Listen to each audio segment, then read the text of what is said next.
certainly Black entertainers, Black celebrities. Most of us are one or two checks away from not having money to pay for all of our things. You know what I mean?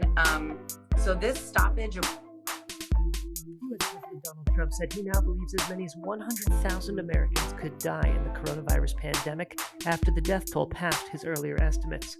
Trump spoke at a virtual town hall on Fox News on Sunday night, filmed inside Washington's Lincoln Memorial. He said, quote, "We're going to lose anywhere from 75. This morning, new questions about the complaint former Senate aide Tara Reid says she filed against then-Senator Joe Biden 27 years ago. No record of it has been found.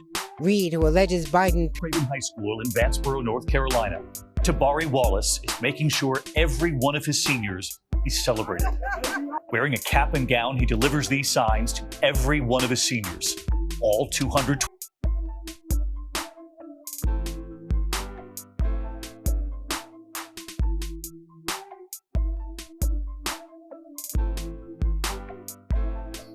an all-new edition of The Take. I'm your host, as always, Kim Diggs here on this Thursday, May 7th, 2020.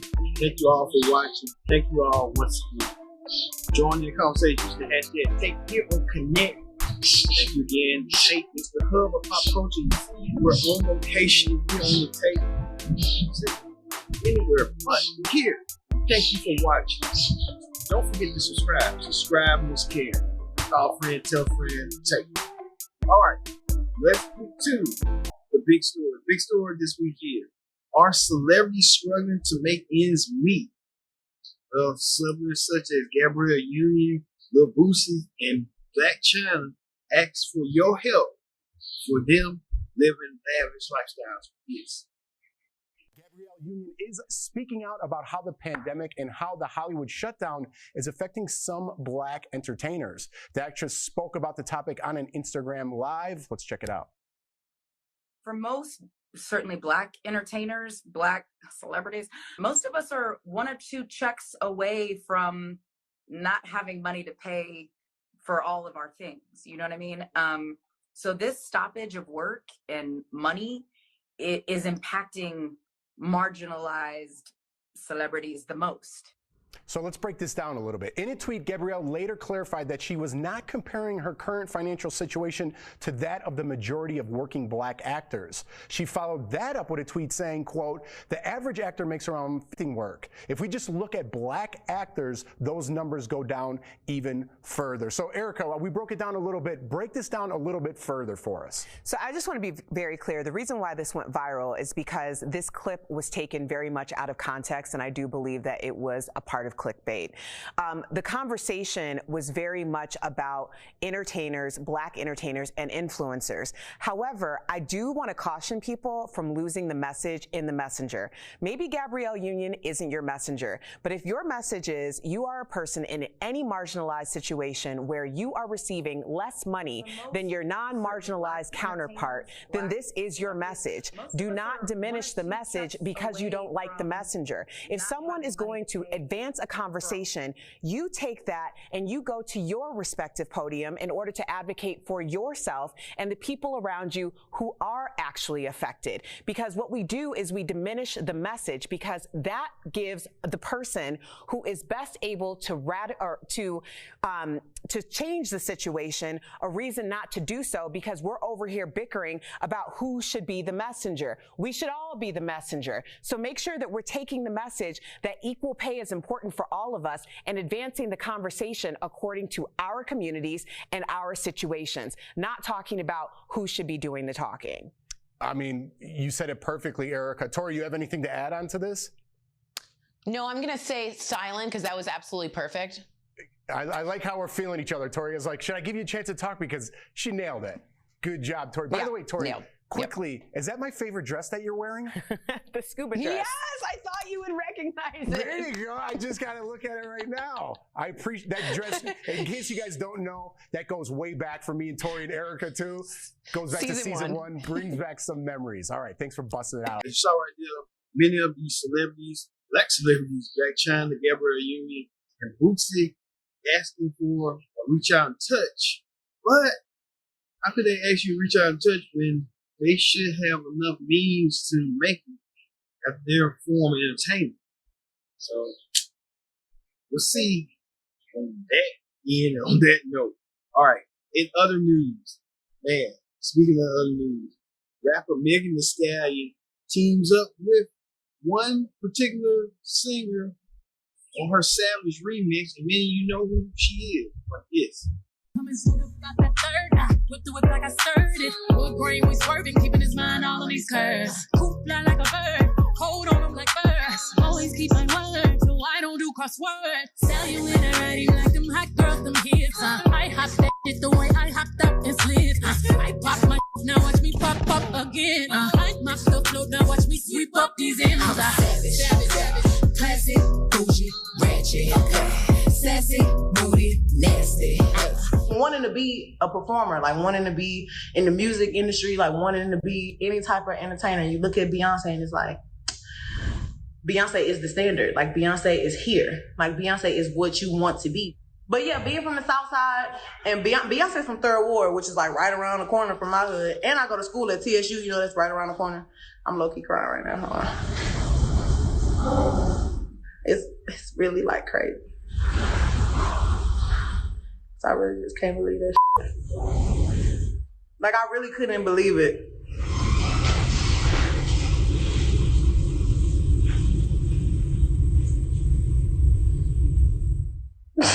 It's not funny, Kevin. It's not bad. No, because it's really crazy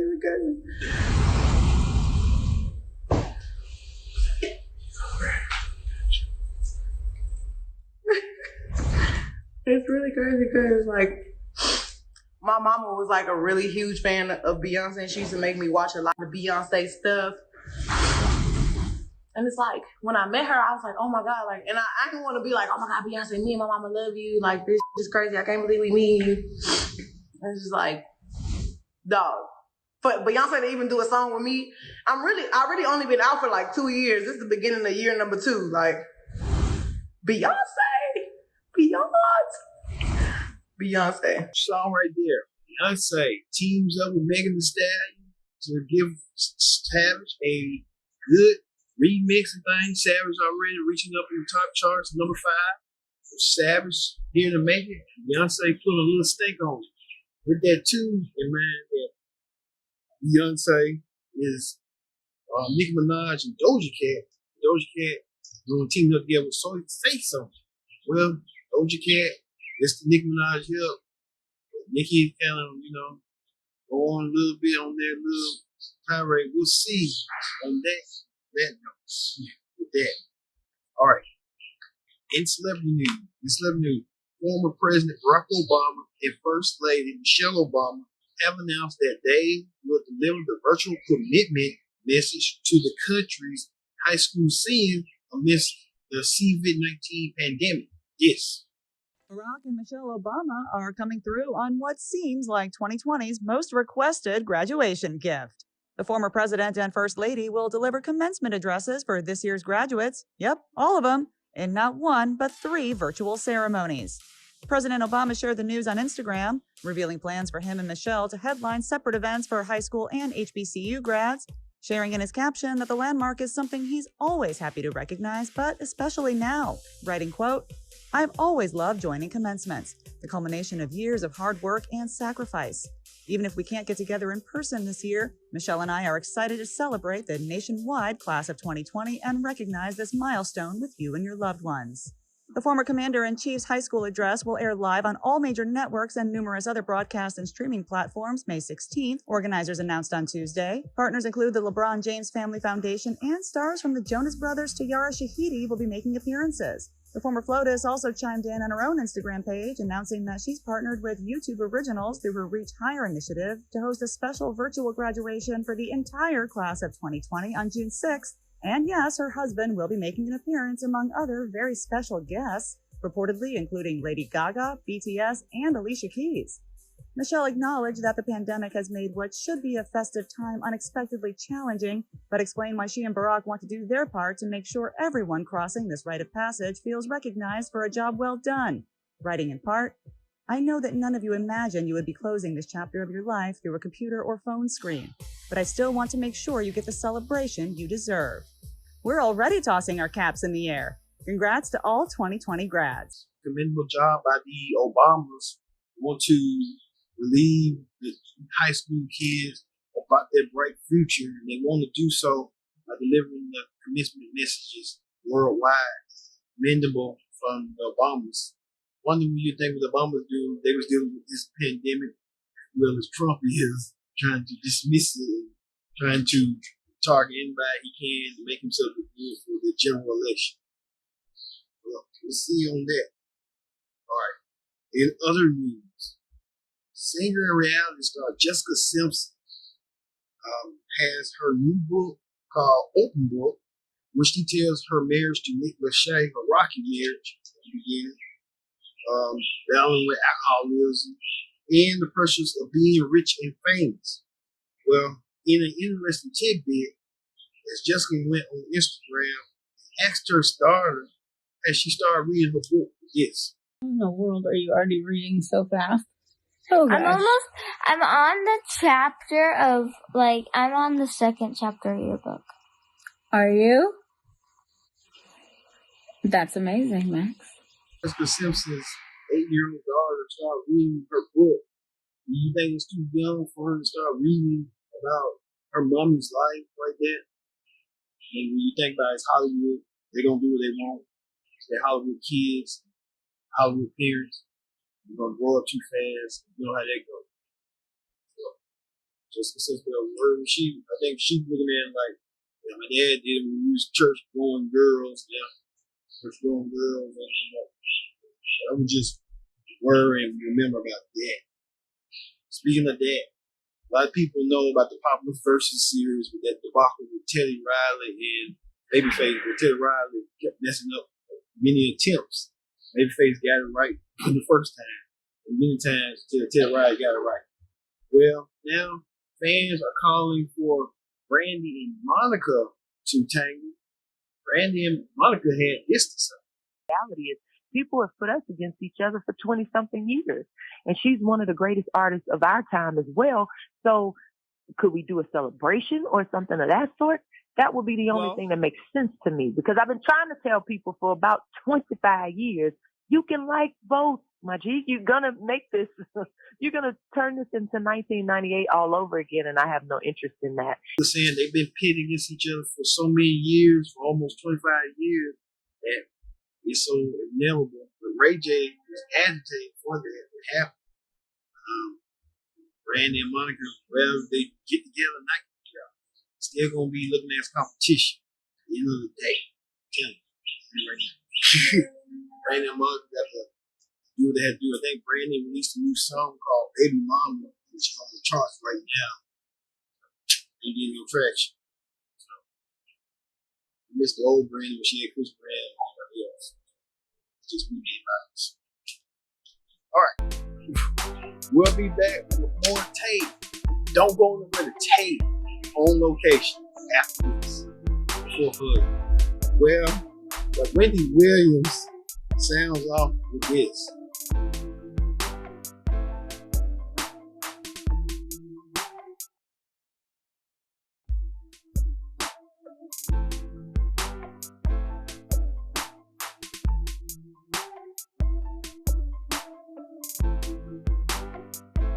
Welcome back to The Take. I'm your host as always, King Diggs here on The Take. Thank you for joining us here on location. Hey, see me in the green shirts. So, location, sunny side. But thank you all once again for watching this edition of The Take. Join in the conversation using the hashtag Take here on Connect. Don't forget to subscribe. Subscribe is key. So, thank you all once again. Alright, on the political rundown this week, President Trump took part in an all-time virtual meeting in Fox News and says the most outrageous stuff it is. U.S. President Donald Trump said he now believes as many as 100,000 Americans could die in the coronavirus pandemic after the death toll passed his earlier estimates. Trump spoke at a virtual town hall on Fox News on Sunday night, filmed inside Washington's Lincoln Memorial. He said, quote, "We're going to lose anywhere from 75, 80 to 100,000 people. That's a horrible thing." As of Sunday, a Reuters tally put the U.S. death toll at over 67,000. Trump has repeatedly raised his projections on how many Americans would die from COVID-19. Here he is in the middle of April. And I think right now we're heading at probably around 60, maybe 65,000. 10 days later, he said it was, quote, probably heading to 60,000, 70,000. As recently as Friday, Trump expressed hope it wouldn't cross 100,000. And hopefully we're going to come in below that 100,000 lives lost. Asked about his shifting estimate on Sunday, Trump said, quote, I used to say 65,000 and now I'm saying 80 or 90 and it goes up rapidly. Earlier on Sunday, Dr. Deborah Birx, who coordinates the White House response to the pandemic, told Fox News, quote, our projections have always been between 100 and 240,000 American lives lost, and that's with full mitigation and us learning from each other how to social distance. Infection rates have slowed after states across the U.S. imposed stay-at-home orders. But as new cases continue to climb and some states are set to ease restrictions, health experts warn the U.S. could see a rapid resurgence of the virus. Trying to keep his base, his real home base. It's going to be difficult for him due to the COVID-19. Let's just see what president does going forward. Hopefully the president is reiterate and trying to increase the council to see what the president has to say to that. Really trying to finish stuff about town hall with their all right. Even Trump's opponent was suffering on Joe Biden, Democrat nominee, denies claims of sexual harassment. We talked about last week with Tara Reid. Tara Reid, we're talking about Trump's past weeks. This morning, new questions about the complaint former Senate aide Tara Reid says she filed against then-Senator Joe Biden 27 years ago. No record of it has been found. Reid, who alleges Biden pinned her against a wall and assaulted her in a Senate corridor back in 1993, had previously said she did not mention sexual assault in the complaint, saying instead it cited sexual harassment. But this weekend, Reid texting NBC News saying, quote, I filed a complaint, raised sexual harassment and retaliation, but I am not sure what explicit words on that intake form until we all see it again. In an interview with the Associated Press, she added, I know that I was too scared to write about the sexual assault.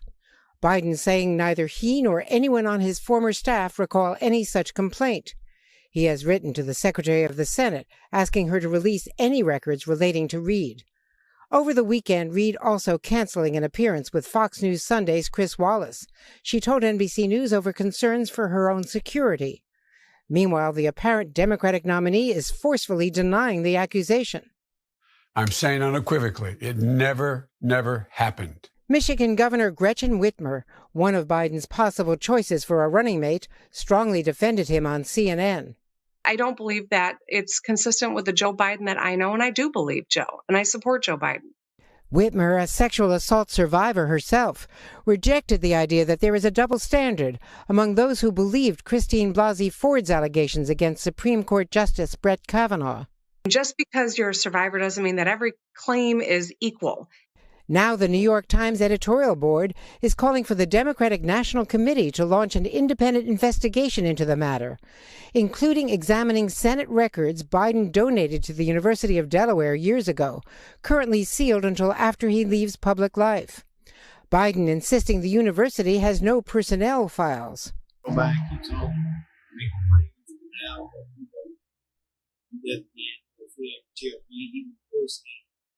Tell me had won that war. I guess the Republicans should figure out how to counter it with help Biden counter it for President Trump to help the president get the curve out of the coronavirus approach and with Biden making the bag coming into the general election.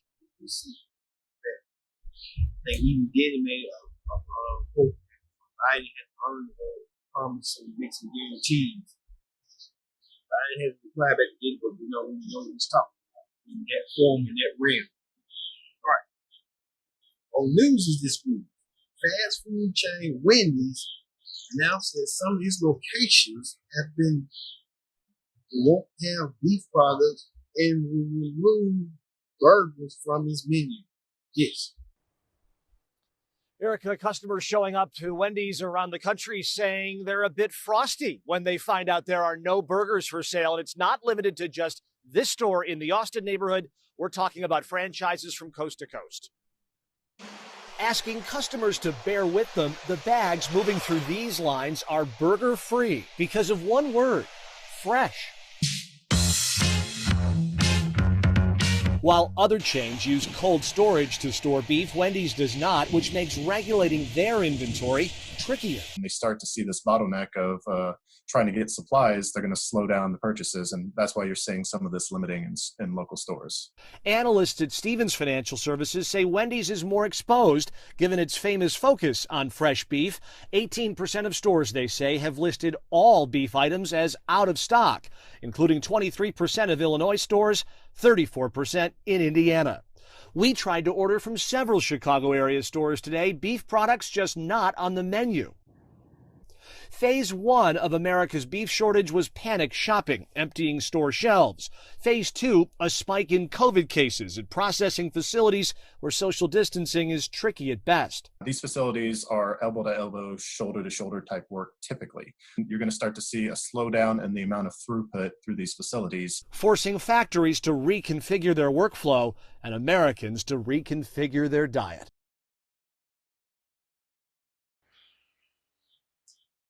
And it's funny, back in the mid-80s, three old ladies were saying Wendy's where's beef, and Wendy's stopped supplying beef due to the pandemic, coming back and building forward.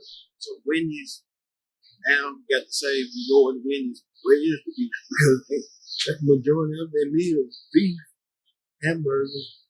Now you can get some chicken, try Chick-fil-A, and the rest of the chicken places ain't out of stock chicken. So we heard that. Yeah. So you know they be saying, where's the beef? Where's the beef? All right. On the reality show Clip Down this week, man, you are anticipating coming up this Sunday, Real Housewives of Atlanta's virtual first time reunion.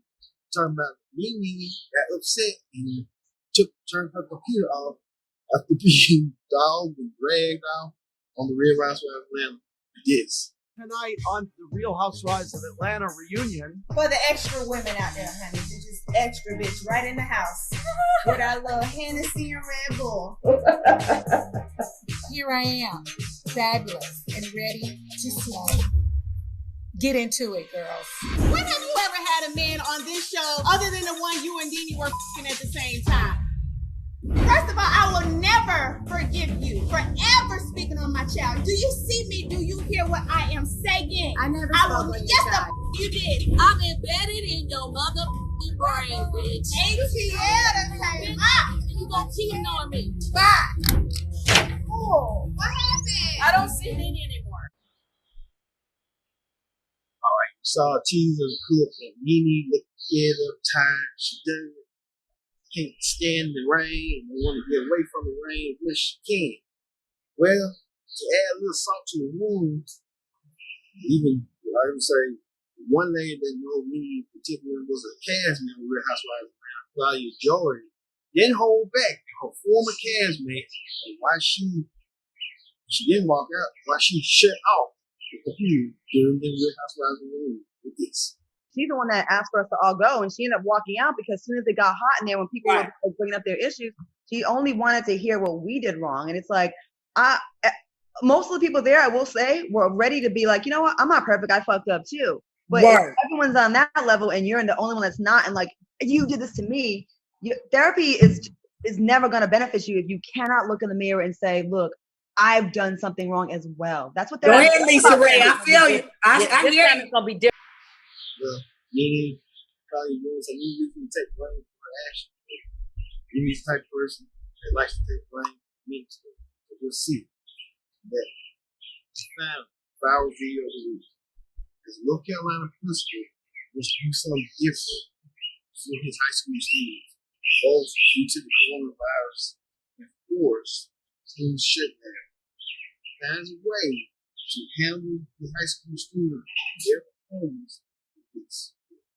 Finally tonight, America's strong when the principal shows up, and it's a good thing. The principal at West Craven High School in Vanceboro, North Carolina, Tabari Wallace, is making sure every one of his seniors is celebrated.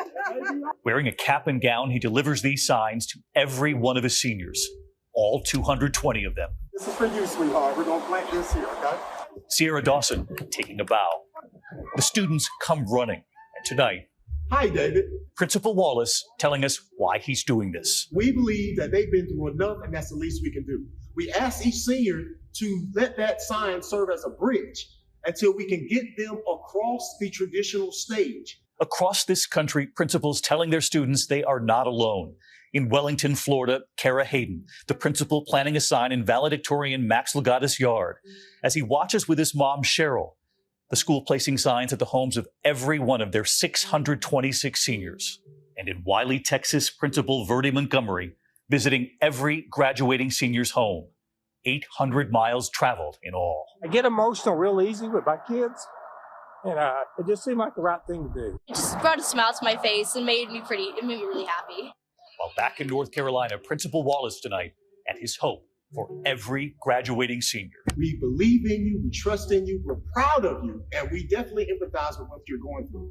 You keep your head up high. You saw right there, North Carolina school paying it forward, doing the best they can since the schools are shut down at the moment. But he wants to do what he can. Do what he can. Do. That's a nice kind gesture from the North Carolina person. You tell them right there to suit and follow suit down the road. All right. Thank you all for watching this edition of Tape. I've been your host, Kenny Dixon, on location for Tape. Everyone be safe. Through this, things are looking good, processing on. We will make it happen. Thank you all once again. I've been your host, Kenny Dixon. So long. See you next time for another edition of The Tape. See you later.